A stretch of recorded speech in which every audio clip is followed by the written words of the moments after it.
Welcome to another episode of Fresh Corduroy. I'm your host, Craig Zolan. Before we delve into the specifics of today's episode, I wanted to let you know that this will be the last episode of the 24-25 season. I'm going to take some time off this summer to recharge and come back ready for a full slate of new guests and new episodes for the 25-26 season. Today's episode is with Sasha Rearick. Sasha is a 19-year veteran coach of the U.S. ski team. He is currently the head coach and head of the Alpine program at Apex 2100, which is a ski academy in Tignes, France.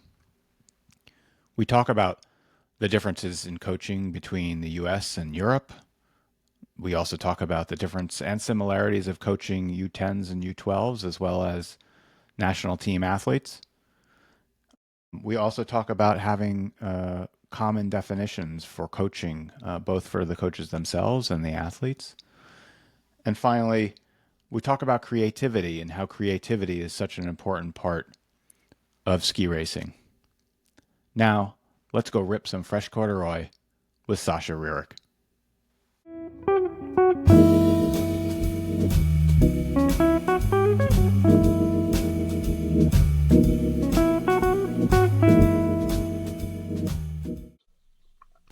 All right, welcome to Fresh Corduroy.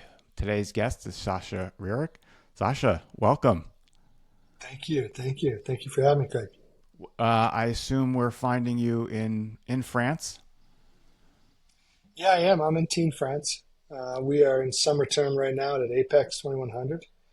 We have athletes skiing here in France, and some are leaving for Norway today, and some are going to Italy this weekend. So lots going on. I can say bonjour at least. So let's get started with the Sasha Rearick skiing origin story. Tell us where and when you got started skiing and fell in love with the sport. Yeah. So I grew up in New York City. Which is where I am right now. Oh, wow. So I grew up on 79th Street, West End Avenue. And my parents had a country house outside of Armenia, New York, upstate New York a little bit. Yeah. And we had a small little, some sheep fields, and there were some hills. And my dad at a yard sale bought some old skis with bear trap bindings. And he told me that you just use your Sorels, and you just strap yourself in those, and you go straight down the hill. And so that's what I did. And then I got pretty good at going straight down the hill, so I built a jump, and I learned to jump. And I just went straight down the hill, and I don't remember stopping, but I just remember going up and down the hill a lot. And then eventually my dad said, okay, well, let's go ski at Mohawk. So I got some ski lessons in Mohawk, and both my parents weren't really skiers, or they weren't skiers, but they had friends that skied. And I was lucky enough to spend a lot of time at Catamount with friends of mine that were parents were ski patrol, and I got into skiing. And then I found out if you joined the local ski team, you got to go to other mountains. So it was like, well, I'm doing that. Racing? Sure, I'll do that, to go to other mountains. And I got to, go to, other mountains in the tri-state area. And my uncle worked for Ski Magazine, and I think that was my Christmas present every year, was to get a skiing magazine. And there was all these pictures of out west. I had this one dream, was just to go out west. And fortunately, I did eventually get to go out west for college, but before that, skiing was something that was really important for me. My parents noticed it, and I was lucky enough to go to Gould Academy for junior and senior year of high school. And while I was at Gould, I got to ski race at a higher level, and I got exposed to a whole nother world of the sport. And I was fortunate enough to have good coaches who recognized in me that I had a passion for teaching and coaching, and kind of pointed me in the right direction. And got me my first certifications and helped me along the way. And eventually I went to university out west and loved skiing, and got to experience the west coast of skiing, and eventually France and the rest of the world. Yeah. You, if I knew about the Catamount connection, I had forgotten it. And tri-state racing, I don't know our age difference. it's possible we raced against one another at one point when Oh we were. wow. My racing was, the school, junior high school, JV and varsity skiing, Rumsey and Indian Mountain School versus each Uh-huh. other. And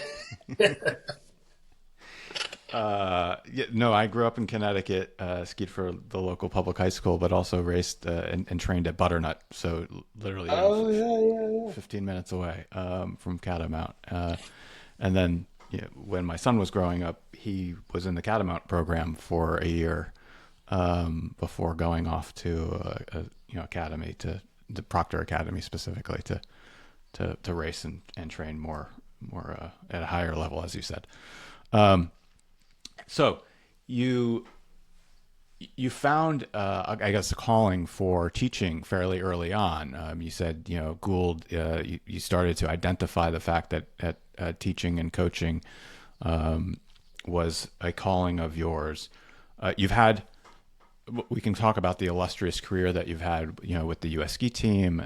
But let's talk about, I find it interesting, your coaching in France. And obviously the fundamentals of skiing are the same regardless of what country you're doing it in.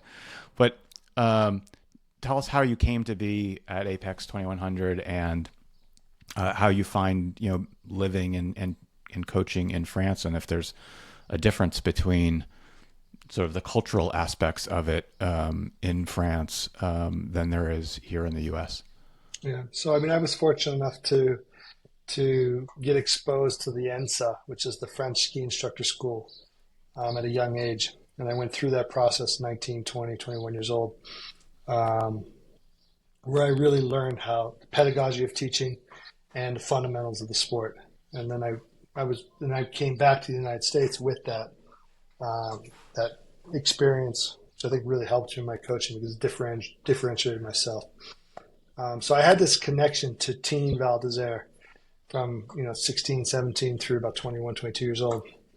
And when Apex 2100 started, Clive Woodward, who's the famous rugby coach and Olympic program director for England, was starting this academy. He came and met with me and said, "Hey, this is what I'm doing." And I went, "Wow, that sounds like a cool project. Keep me posted how things are going." And he kept me posted. And he tried to recruit me a couple times. And 4 years ago, it seemed like the right time to make a move from the U.S. ski team. I've been there 19 years and had done a number of jobs, and taking on a new challenge was something I was looking for.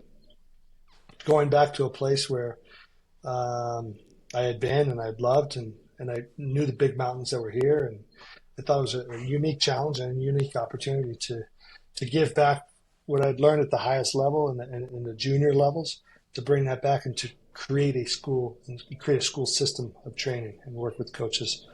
But the difference has been here you can find fantastic coaches who really have a solid education in the fundamentals, but they're very tough about it. And they say, this is the way to ski, and this is the right way to ski. Where in America, and I think North America, I could say, is I don't think we have in North America the same fundamental knowledge, but we have much more joy of freedom of expression, joy of learning, failing is part of the process. We learn through experiences. We use the mountain as our teacher in a very good way. Not all coaches, but in many good ways. Mm-hmm. In France, there's coaches that do that, but it's been much more, here's the right way. And I think what I've been able to do here at Apex is blend those two together, those two approaches, by bringing coaches from around the world. So we have French coaches, we have American coaches, we have Canadian coaches, we have Italian coaches, we have Polish coaches, we have German coming together, and we're learning off of each other. And I would say that it's not my way, it's kind of the Apex, becoming the Apex way of working, which is constantly evolving and pushing to get better. Right. So it sounds as if you talked about being able to recruit and find coaches. The coaching pool is deeper in Europe than it is here. I mean, is that one of the takeaways that I'm hearing from you in terms of the caliber of coach, in terms of their fundamental knowledge and training? Yeah, I think the fundamental education that a coach gets coming from Italy, Austria, Switzerland, France. There's a lot more rigorous education that's been put in place, that's mandated. So there's a fundamental knowledge of skiing that's ingrained in most coaches. Is that a knock Um, against, or constructive criticism for U.S. ski and snowboard that their curriculum, the coach's curriculum, needs to be enhanced, or diversified? I think it depends on the goals of what each individual is working for. So I think the beauty in America is you have a weekend coach, someone who could be a doctor, a lawyer, a teacher, and is giving back to something that they love in the sport they love. That's something that's not allowed in France or in Italy. So that's the backbone. Uh-huh. But in America, you're able to give back to the sport with a certain amount of education. Finding that balance, I think, is the challenge and trick. But it really depends on what level you're looking to coach at. What level are you trying to bring? Are you the weekend third assistant coach, or are you the head coach of a program? Yeah. And I think there's a different education that's needed. I used to say that my favorite job was being the fifth assistant hockey coach of my U8 hockey player. It's like to go out there and use my experience. When I had a weekend of education. I think there's good joy of that in North America that we're able to get back. And then we have coaches that in America that are bringing experience that is different, a holistic approach, a process-based approach, which is not what you get from typical European coaches. So there's some advantages on the kind of the long-term athletic development, the psychological development, the enjoyment of the process that are strong within North American coaches. Finding that balance and bringing those cultures together is what we're trying to do. Yeah. And how about from the athlete's perspective? I mean, you talk about coaches coming from many different nations. I know through a friend that there was for instance, a Gould graduate who went to Apex 2100 not too long ago for at least one PG year. I don't know where he stands today, but you're presumably bringing athletes from a global perspective as well, whether it's the U.S. or France or England, Mm-hmm. Italy, et cetera. How does that makes for an interesting table conversation with the Mm-hmm. different languages? Like, what does that add to the experience? Well, I think from an athlete or a student at the school, it's an amazing experience to be able to go to school with athletes from 26 nations or 27 nations, and become friends with them and to understand that, to learn to appreciate their different cultures. And I think that's the great joy of an international academy. Yeah. And at times coaching and getting people to work together in different philosophies is a challenge. Whether it's a coach-athlete relationship or an athlete or a coach-coach. But those are, sort of the things that we use as opportunities for us to get better on a regular basis. But I'm not saying it's always easy. I was going to say, is language a barrier? Is English? What is the common instructional language? Is it English or is it French or something No, else? we're mostly in English. Mostly in English. We do, yeah, French athletes with French coaches will speak French. But we try to create a common vocabulary, a simple vocabulary, a common vocabulary around the basics, Yeah. that's in English. And, what we found is also that in some languages, certain words work really, really well.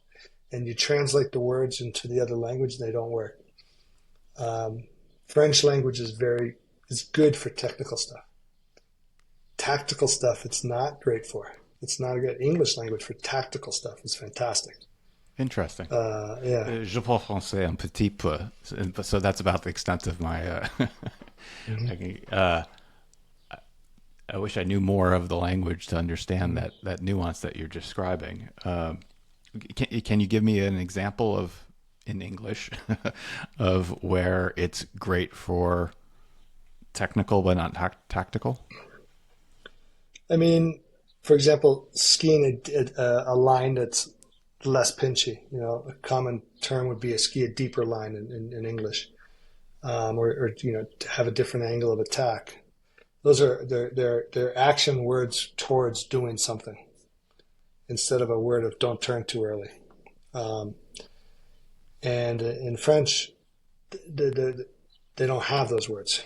So you translate it and you say the word. The translation word is profond. Va plus profond dans le virage. Va plus profond dans le virage is 5 words, and we just say deeper. Now you have to understand what that deeper means, which I would say 90% of people don't know what that means. But if you understand what it means, it's a good term. Um, Seeking the fall line is seeking it. I'm going to find the fall line. Stay in the fall line.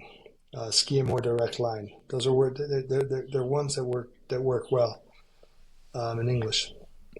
Yeah, you've talked. You mentioned it just a moment ago that having common definitions for these terms is critical to enhance, coaching and athlete understanding of the concept. I've read and sort of seen your commentary, in written or on Instagram or whatever the case.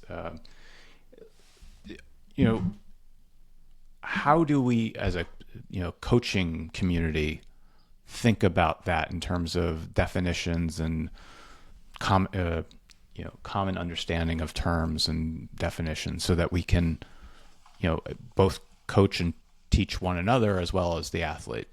Mm-hmm. I think the approach we're taking is have a very simple, what are the basics of the sport? So we have fundamentals, we have skills, we have rhythm and timing, we have decision making. And I think that's a big difference in kind of the approach that I brought is at any moment in time, you're practicing decisions. Am I going to go round, or am I going to go straight? Am I going to go cleaner? Am I going to go dirty? Those are decisions that athletes, they make those decisions, and realizing that you can make a different decision. The basics of spark, that it's fun, learning the processes of fun, competing is fun, that the coaches need to continually challenge athletes just above their comfort zone. That's how you breed spark, fun. So those are the basics that we have, and a lot of what we do is fundamentals. So we're clear on our 5 fundamentals. We stand on the outside ski. We ski on the outside ski. Because we ski on the outside ski, there's a weight transfer. And that weight transfer is active. So we describe what an active weight transfer is versus a passive weight transfer. The upper body is stable. And because the upper body is stable and disciplined, the lower legs, they're going to turn more than the upper body. So we talk, about that. Pole plant. We all know what a pole plant is. We keep the skis on the snow. So we just had those simple basics that I could give the whole presentation 20 minutes. And it lines up with the similar education patterns that they've done in France, Austria, Switzerland, Italy. So when they see it, they go, oh, that word's that word. And it's the same pattern, it's the same structure. So we haven't reinvented the structure, just simplified it down to here's the basics of what's important. I think when I look at U.S. skiing, there's a lot of vocabulary, and we don't need that much vocabulary.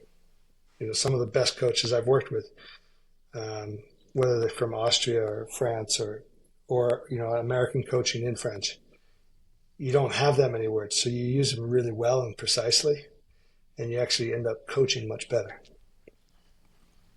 Do you think there's a lot of, that presentation that you just described, is that solely for coaches, or is it for the athletes as well, so that you're all on the same page? No, we give it to the athletes as well. Yeah. Especially at the U14, U12 level, when they're coming up through, so they kind of get that vocabulary. U16s, and then we can, talk to them about what a high line is, what a rounder line is, what's a straighter line. Basics, real basic. What's the difference between a straight, a tighter radius and a longer radius? Can you draw it? Just making sure that they've got that. Yeah. What does pressure in the fall line mean? Where does pressure? Show me an example of where the pressure is not in the fall line. Just making those simple things that are just. If we got those basics down, we can talk skiing no matter what language, even just drawing. And you mentioned deeper, taking a turn deep, right? And you think that 95% of people don't know what you mean by that. Let's try and change the percentage. So, how do you, how do you define that? Because frankly, I might be part of that 95%. Yeah, yeah. It's a hard one to describe in words. But it's skiing a line which allows you to make one turn around the gate. And that one turn, if you've moved correctly, the pressure will be in the fall line versus against the fall line. Most athletes do what's called a double turn. They'll start the turn a little too early, they'll release, and then they'll turn again. And when you do that release, you lose the opportunity to put the pressure in the fall line. So by pointing the skis out and is going deeper, further into the turn before you make the turn. So the French use a term which was they called the transition, is the period between the turns. They call it the diagonal. And I like that term. So you can, it's diagonal, diagonal, same, very similar word. And the French use it as to say, go farther in the diagonal before making your turn. Stay with the diagonal, move in the diagonal, go farther in the diagonal before turn. And all that's saying is they're going deeper in the direction of where they're going to turn before they turn. They go farther there. So that's an attempt of doing it without a visual. Yeah. Is there a component of that definition that talks about the space that one is giving the skier between the gate and sort of their outside ski or their skis, i.e., So that space is a good one. We have to define it, and we define that as horizontal space or vertical space, or lateral, horizontal or lateral space, or vertical space. And when athletes get late, the coach says, "Give yourself more space." And a lot of times the comment is a space, and the space is understood above the gate, so they ski around their line. But they're still starting too early. So what they need to do is give them more horizontal or lateral space to the gate, especially in GS. So that's one. If you're too tight up on the gate, you have to crunch up and you have to move in some way where it's going to change the pressure on the ski. Yeah. All right. So I think we've moved the needle. So it's maybe 80% of the people don't understand the term. Thank you. We'll do a few more. We'll get there. Fantastic. So let's talk about your time at the U.S. ski team. I think, I guess if you're coming up in this coaching ranks, one thinks that coaching at the U.S. ski team or a national team level is the pinnacle of the sport. I mean, is in the sense of from not obviously the athletes, but in the coaching world, i.e., is that, and I think you may be demonstrating that maybe that it isn't, i.e., what you're doing today may be more enjoyable or more rewarding, and for a variety of reasons. So I'm curious your thoughts vis-a-vis the sort of the evolution of a coaching career and where someone should aspire to be. Is it at the national team level, or is a program like an Apex 2100 or a ski academy here in the U.S. The pinnacle as well? Yeah, I wouldn't say that either one of those is the pinnacle. I would say that coaches that truly embrace the journey of being a teacher or coach, helping people perform better on a daily basis, trying to get people to achieve things that they can't do by themselves. That to me is the pinnacle. Is taking an athlete where they are today and taking them on a journey where they feel super engaged and passionate, and they love what they're doing as they're getting better at something. That to me is the pinnacle of why we do this. I've been very fortunate to do it at many different levels.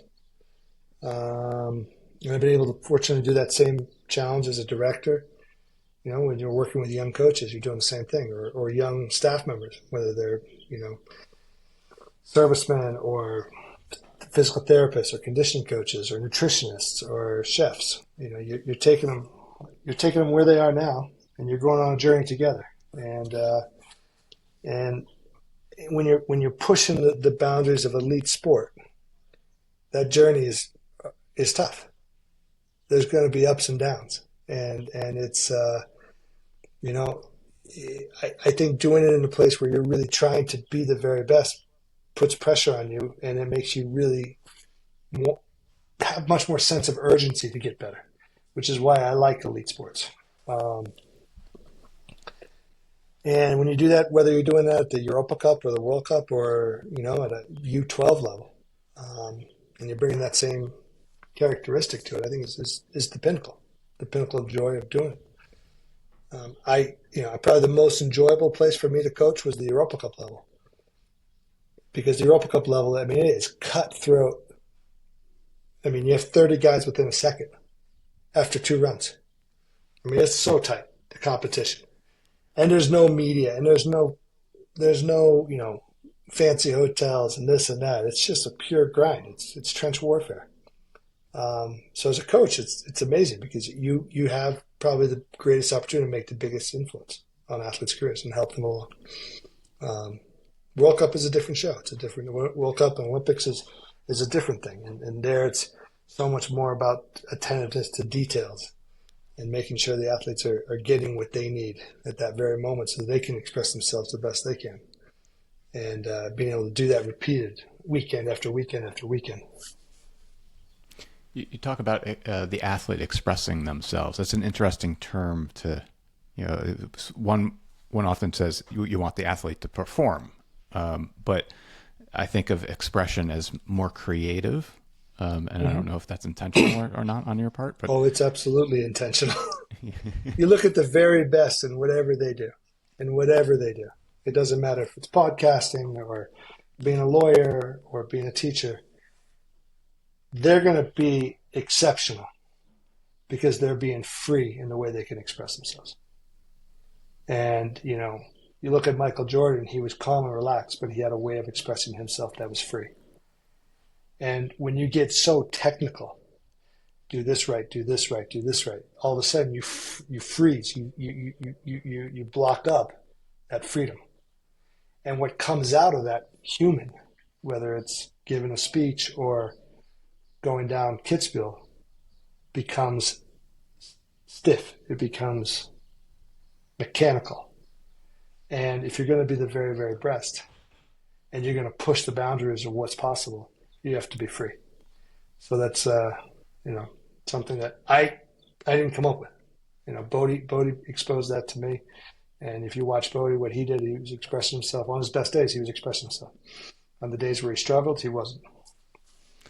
He's definitely a creative fellow. So I can understand how he'd articulate that freedom of expression. I'm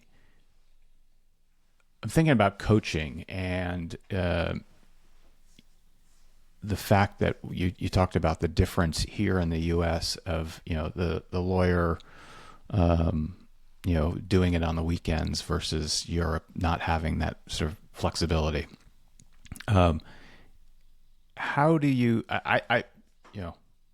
I am a recovering attorney, so I appreciate you saying that. So and now a podcaster, trying to be express myself in other ways. And of course, I have my coaching certification. So like the trifecta there.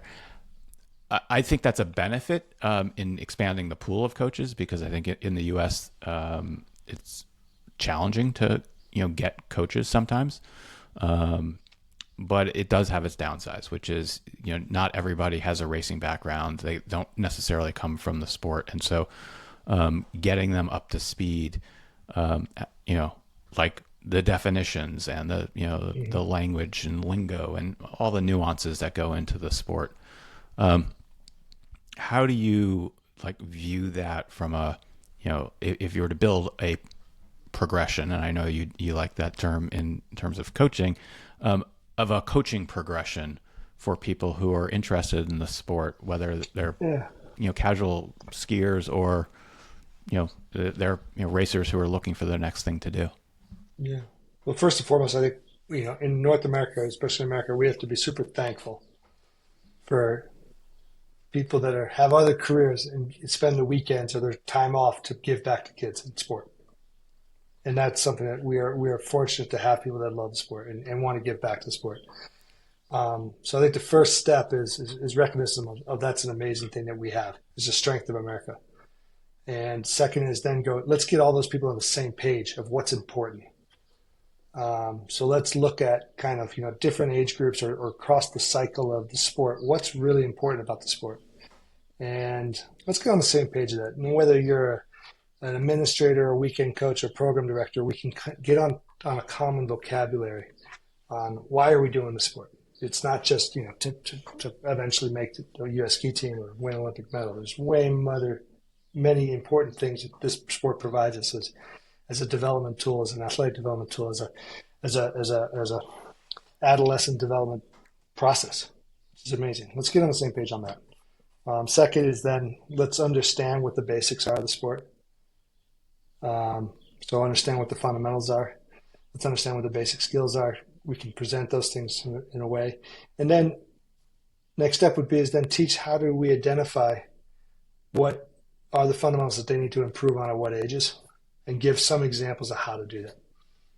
So, if you're a weekend coach and you're coaching U12s, you have a little module that you can go into that's a couple hours that you could learn, hey, this is what I need to do with U12s. Hey, the next year I'm going to coach with U16s or U8s. Have a little module like these are some things you can do that are going to help them enjoy. Because I think what I strongly believe in is that each athlete should just be challenged just outside their comfort zone. And we can look at that in a framework of what's appropriate for a U12, whether they're 12 days a year skier or 70 days a year skier at U12s. And we can identify, hey, these are the things that you want to try to ingrain by the time they leave that. And that's all very doable in short education sessions. And then if a coach wants to get more educated because they want to become a head coach of a group and they want to dedicate themselves more, give them some further education of how to lead a group, how to set up tactical environments. But let's do it step by step like that. Yeah. I haven't coached. I made a pact with, I guess, myself, not to coach my son. Right. And, so I was the well-educated, if you will, because I was, I grew up ski racing and I have a coaching certification, which I view as my retirement planning. So I grew up outside of the arena or the fence, and have seen, a variety of different, coaching, skill levels. And, everyone, I applaud all of them, but it's clear that we need a better curriculum for coaching and sort of one that's I'll call it approachable, meaning how often are you going to get people at a 2-day, full-time, clinic? You just can't pull them away from either the weekend program that they're coaching in or their job or whatever, the other thing. So something that's more approachable and accessible by the various levels of coaching here in the U.S. Yeah. And I think that could be accessible via online, via recorded short segments, but a consistent message of what we're trying to get approached and multimedia, through Instagram, through YouTube, through some online classes. That's consistent with when you do get the opportunity to do something live with an instructor. That it's a consistent kind of framework. Yeah. And I do think that Phil McNichol is revamping some of the stuff right now, and I think he's working on that in that direction. But it's a big job. It's a big job to put that in clarity and make it accessible to where the coach is at that moment and their skill sets and what they're looking for. But we have to meet that demand. Yeah. Instead of demanding the European model, which is 6 weeks of courses, and that gets you level 1, and then another 6 weeks gets you level 2, and then that's just not going to work in America. No. I was going to say that, and now I lost my train of thought. I guess that happens at my age. The you're talking about we're talking about the U.S. coaching uh, community, if you will, and you just pointed out the European coaches are different. Um, it sounds as if, particularly at Apex 2100, but I talk more broadly, that frankly there is a community of coaches. That it's not, hey, I'm American. I'm looking only at U.S. skiing and its performance, i.e., do the coaches at say the World Cup level or Europa Cup level effectively help one another either enhance their coaching skills or the nomenclature or maybe it maybe as mundane as sharing training venues when they need to collaborate because of lack of snow or for some other reason. Did you? I don't know if you get the gist of my question, which is Yeah. So, I mean, I would say that, when I was on the World Cup or the Europa Cup, you stand on the side of the hill and you make friends with the other coaches that you're competing against. And you have discussions. What are you working on? How do you do this? And you create those dialogues. And I think that's constantly how you're forming your opinion. You're seeing what, it's very open. You see what they're working on. So there's an open dialogue. And I think coaches that know me, I'm free to share everything. So coaches always ask me questions, and I'm always trying to dig things. Oh, that's cool. Why are you doing it? And as long as they don't have an ego thinking that I'm aggressing them, it ends up a great conversation. right. Sometimes the coach is like, "Oh my God, he's asking me this. I'm probably doing the wrong thing." No, no, no, no. I'm just curious. Like, you're doing something. Why are you doing it?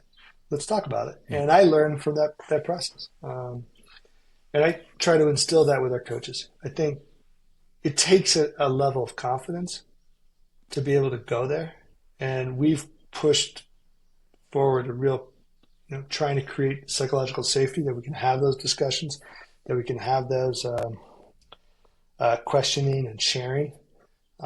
We share across our platforms the camp plans, the videos, so we can see what each other are doing. And, we eat together, different groups eat together. So it's like, hey, what'd you do today? How'd it go? Um, it's always interesting being a director and an educator.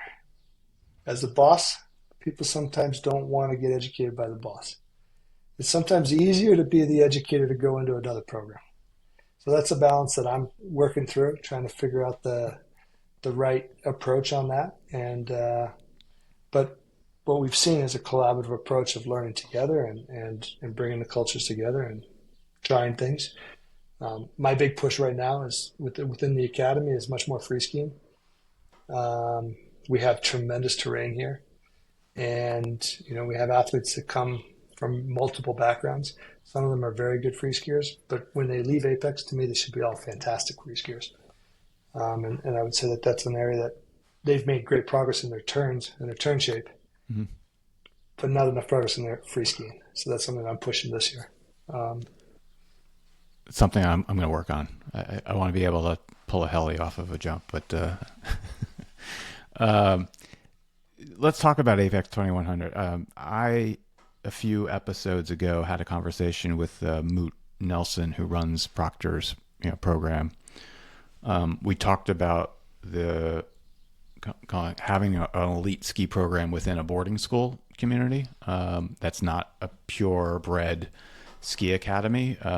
Let's talk about is Apex 2100? Would you call it a purebred ski academy? They're all ski racers. I don't know that there are other disciplines. we're all ski racers. Yeah. Um, we have two skimo athletes. Okay. One of them was a former ski racer who was always in trouble. Great kid, but just one of those kids that was always in trouble. He couldn't express himself in ski racing. It was just not his divide one line. And he has a motor like crazy, and we just helped him, and his parents were fantastic. We helped him transition to skimo, and now he's expressed himself in a domain that's just his mind, and he's doing fantastic. He's been the French champion, U16 and U18, and he's an amazing student and amazing leader in the school. So we have two skimos, but the rest is all Alpine. As athletes go through the program, they shift their focus. sometimes more towards academics, sometimes more towards athletics. But we have one coach and one program that's done. We have different levels of the program, and in one of the levels of the program, one of the coaches is helping those athletes transition to other ski loves. So they're working on their ski instructor, passing their ski instructor test. They're doing avalanche, more backcountry skiing. And the goal is that they leave here loving skiing, loving snow sports for life. That's the goal for everybody. Yep. But depending on where you are in your progression with injuries and stuff like that, we have a program for you. Yeah, that's interesting because that's what we talked about. I talked about with Moot, and it was something that my son definitely considered when he was, thinking about school, which was, what happens if I get injured? What happens if I fall out of love with ski racing? And it sounds like you have, I don't say off ramps, maybe connectors to other, is the better way, connections to other areas of the sport that allow them to express themselves. I call it roll forwards. You roll forwards into something else. And, one of our guys was a great ski racer. He was doing okay. He was doing good. It wasn't his thing. And now he said, I really want to learn the backcountry skiing and how to be safe backcountry guide. And he really got into it last year. He did an amazing job of learning and falling in love with backcountry skiing. And now he's going that way. And, whether it's, but the thing is for me is through U14, through U16, through the first years of FIS, you're learning all kinds of skills of resiliency, physical skills, how to take care of yourself, how to organize yourself, how to work through challenges. And where I say roll forward is take those skills and roll forward into something else, whether it's acting or high-level academics, or if it's backcountry skiing or a different sport or music or acting. Take those things that you've learned from ski racing and take them forward into something else. And the school has, so talk about the academics and so the other extracurricular activities. What else is there? So the whole school is built around kind of a volume of skiing similar to what a national team athlete would have, a junior national team athlete. So that's a 65-day prep period, and then a full winter skiing of 80 days is what we really get. Some could get up to 100, but it's probably 80. And the academics fits around that schedule. And we have the IB, International Baccalaureate, for our high school kids. Our athletes that are younger are on the IGCSE. Athletes that aren't that strong in English, that are in French, can do the online French school supported by a teacher. We also have other online platforms from around the world that we have athletes on. So we have multiple flexible programs.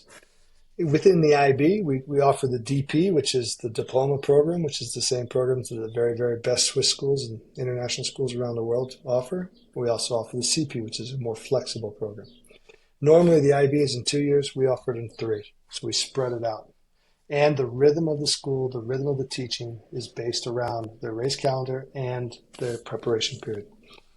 So that's, I think, what's the uniqueness of what we're doing is the school and social and physical training and ski training and athletic development are all combined and coordinated in a nice rhythm. And thinking of a FIS, young first, second year FIS racer, there here in the U.S., I've now already forgotten, but it was at 30 or 35 starts, a first year and a second year is limited to. Are there start limitations for first or second year FIS athletes in Europe, and how does that factor, and or are there self-imposed limits based on what you think an athlete should be racing? Yeah, the number of race starts for first year FIS we feel is about 15. There's 30 tech starts, so that's the limitation that the U.S. is putting on. Italy has the same. France used to have it; they've dropped it. Second year FIS in Italy and France was 40. USA is now 35. The number is appropriate. Is it 31, 33 races? I'm not a big fan of the FIS limiter because it imposes a constraint that the other nations don't have. And if you look at some of the best athletes, they progress at their way. There's not one way to Rome. And you look at, three of the best athletes, they've chosen three different paths, but they've chosen the right path for them. So to me, it's important that you trust the coaches, you trust the athletes, you trust the parents, and you put them in the driver's seat of what's best for them and allow them to find their way. Overall, 30 races for a first-year FIS is appropriate. That allows them in 80 days to get 50 days of training in the winter. Or, 40 days of the winter and 10 speed races. That's a good balance. So I understand the philosophy about it.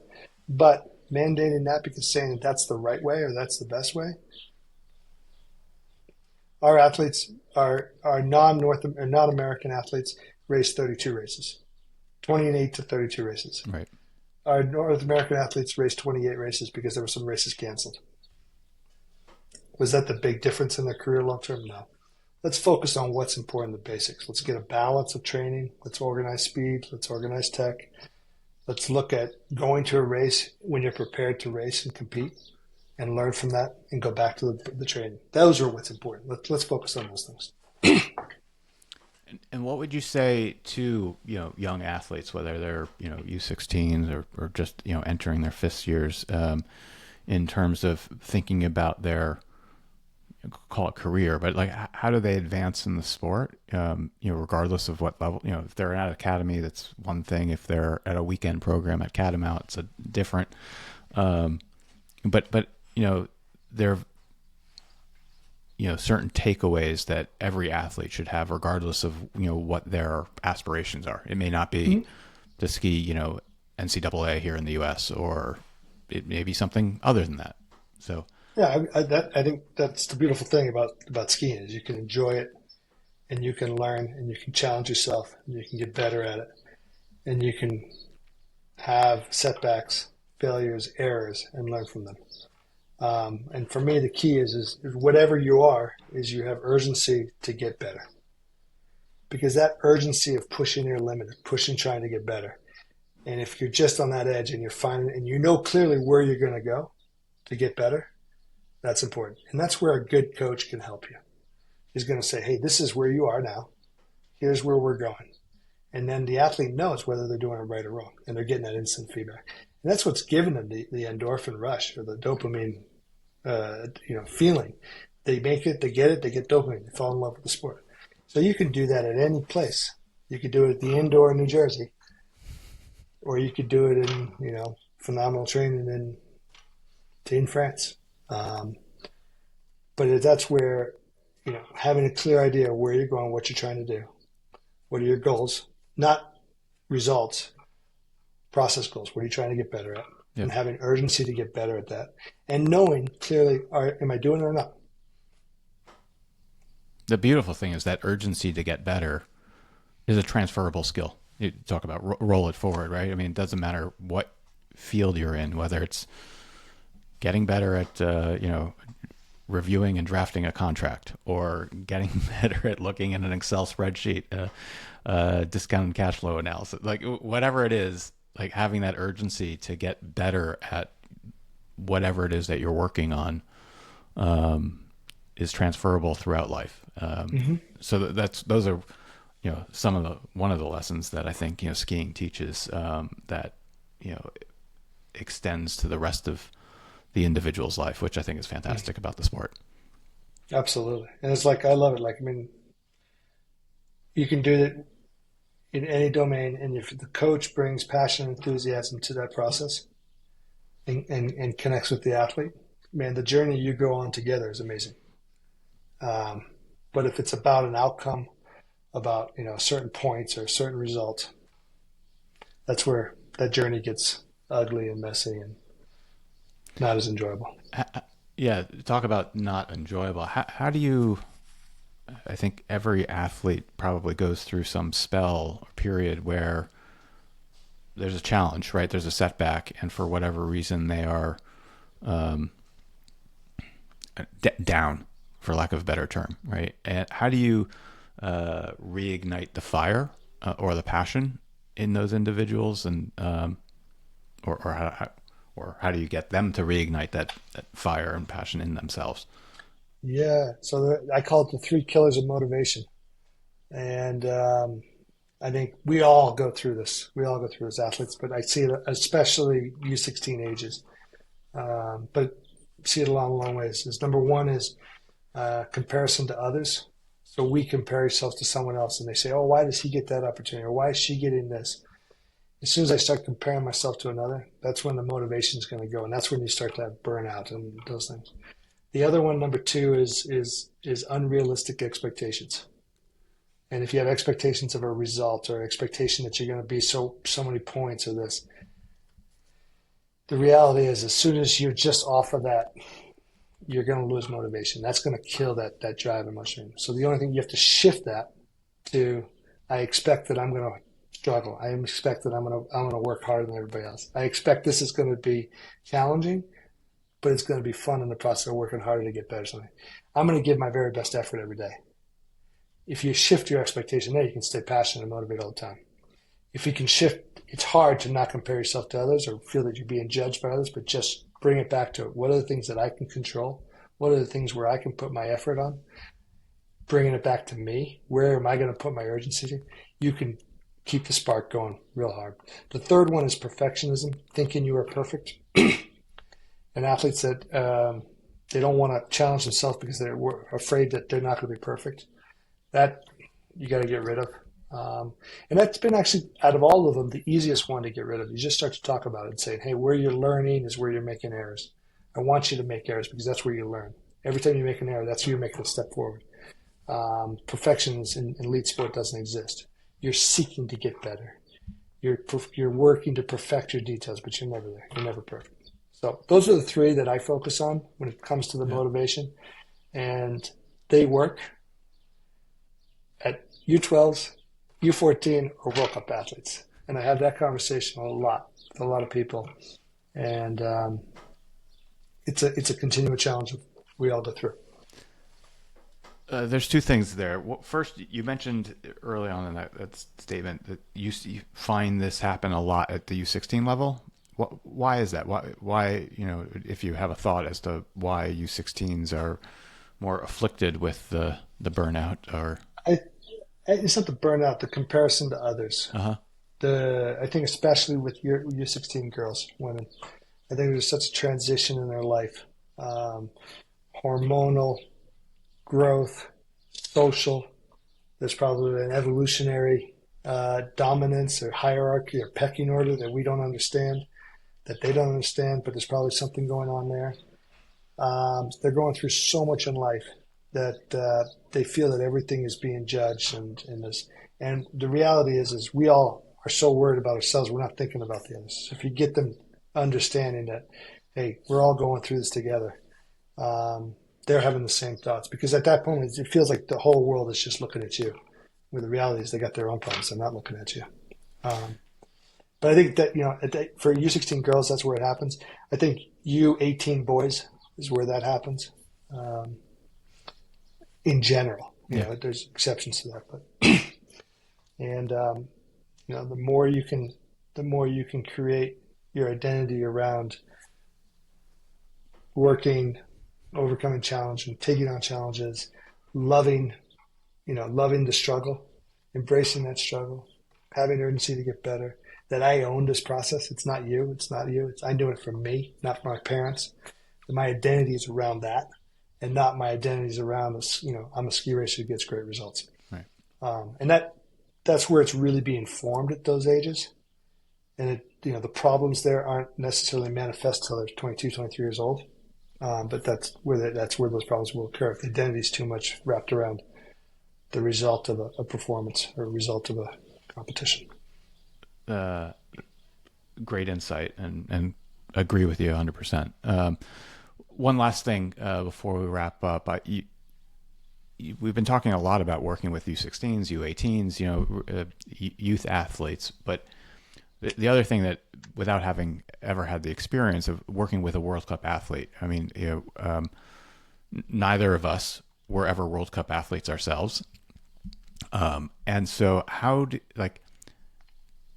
wouldn't say an imposter syndrome, but if I put myself in that role, if I thought about it, how do I, as a coach, bring something to the party? In terms of the coaching you wonder, they're so good. Like, how can I add and be, additive to what they're doing in terms of their skills? Like, I don't know if you had that sort of imposter syndrome thought ever, but my point is more, at some point the athlete gets so good from a technical perspective. It's a question of like, how do you continue to add insight to that? I don't know if you have any input on that. Yeah. Yeah, I mean, at the highest level, it's about making sure that they've got really good training, that they're getting that the staff around them is dialed in terms of taking care of the details, um, that they are getting the right equipment, that they're having the environment to test the equipment, that they are getting feedback that's appropriate for where they are and what they need. Um, and a lot of times the athletes at the highest level have an ego that's very strong. And each coach, the best coaches are able to figure out a way to massage that ego, to work with that ego, to figure out how to get them to change. And if you as a coach have an ego and go, they need to listen to me, well, you're not going to get very far. To just say, hey, let's have a discussion about this. Let's look at this. Let's look at this other skier and see what they're doing. What do you think of it? All of a sudden, they start to think about what they're doing. Um, Sometimes you have to go straight at them and just saying, hey, man, what you're doing is bullshit, and you got to go a different way. Those are all the things that happen. Uh, I could never go at it from an athlete approach. I had to go at it from a more analytical approach. So looking at the video, analyzing data, analyzing much more analytical. I had to go at it, and my background was understanding the sport in chunks and going, okay, which chunk is affecting you from? Yeah. So that was my approach. But Forrest Carey, who I worked my whole entire career parallel with, he went at a completely different approach. He had the athlete approach, and he was able to connect with athletes in that way, which I couldn't. And that's okay. So I think you use your skill sets and you bring them to the table, and you don't try to impose them. You step by step work with the athlete.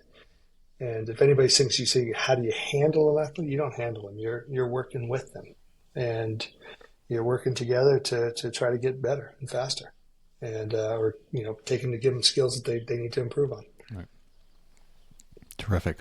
Well, I think we'll end with that. Sasha, thank you very much for speaking with me today. I could go on. I'd love to visit you in Teen and take a run. Welcome to come to Teen anytime. Love to show you around and skiing in the academy. And Yeah. always love enjoying having a New Yorker involved in the ski world. Yeah. Well, if you come to New York, passing through New York, flying through Newark, I'll take you over to New Jersey. We'll get a couple runs indoor. Okay. I don't know if that's going to be on the top of my list. That maybe I'll take you to get some food then. There we go. That's a great plan. There you go. All right. Thank you, Craig. Thank you, Sasha. Really appreciate your time today.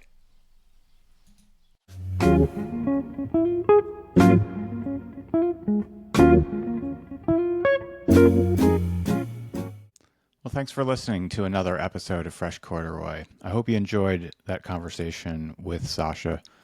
I find him super insightful in terms of coaching and really thoughtful about it. And he has obviously a wealth of knowledge, having coached at the World Cup and the lower ranks of the U.S. ski team, and of course with club and academy kids throughout his career. I think it's really interesting, the distinctions and differences between coaches in Europe and the U.S., where there's such a strict and rigorous curriculum in Europe, which has its advantages, but also makes the pool of coaches so much smaller and really doesn't allow for the weekend warrior, the person who wants to give back, as Sasha mentioned, to be able to contribute. And I think that's one of the great things that U.S. ski racing has. And I think we're better for it. But I think the other rigor around fundamentals and the common definitions and the like certainly need to be improved upon here in the U.S. And I do know that U.S. Ski and Snowboard is working on doing that. I also find it interesting to hear about the similarities and differences between coaching junior ranks and World Cup athletes. I know for myself that I wouldn't have a challenge. I don't, have any fear of being able to coach a U10 through U16 or even a U18. But the upper ranks of really low point racers, people who are on say racing NORAMs or World Cups, there's a question mark in my own mind as to what would I bring to the table. Not that I'm aspire or aim to coach at that level, but the thought exercise still brings out the question. And so being supportive and understanding, what the individual needs of how to perform the best, as opposed to, coaching the simple fundamentals, makes sense in my mind. And I'm glad to hear that coming from Sasha. And finally, the aspect around creativity and being able to be creative in terms of one's performance is an interesting take on how to best succeed or achieve one's personal best, and being able to, again, be creative. I think others might, call it be in the flow or have a flow state. I think is very similar. And so hearing about that and talking about that, I think is pretty interesting and frankly, a good way of thinking about it for both coaches and athletes alike. As I mentioned at the outset of today's episode, this will be the last one for this season. I'm going to take some time off and recharge the batteries and go enjoy some summer activities, and then come back in the fall, raring to go. So I hope all of you take some time off and recharge your batteries, and we'll be back ripping some fresh corduroy in the fall. And with that, goodbye. Intro and outro music by Craig Zolan from his album Calder's Universe.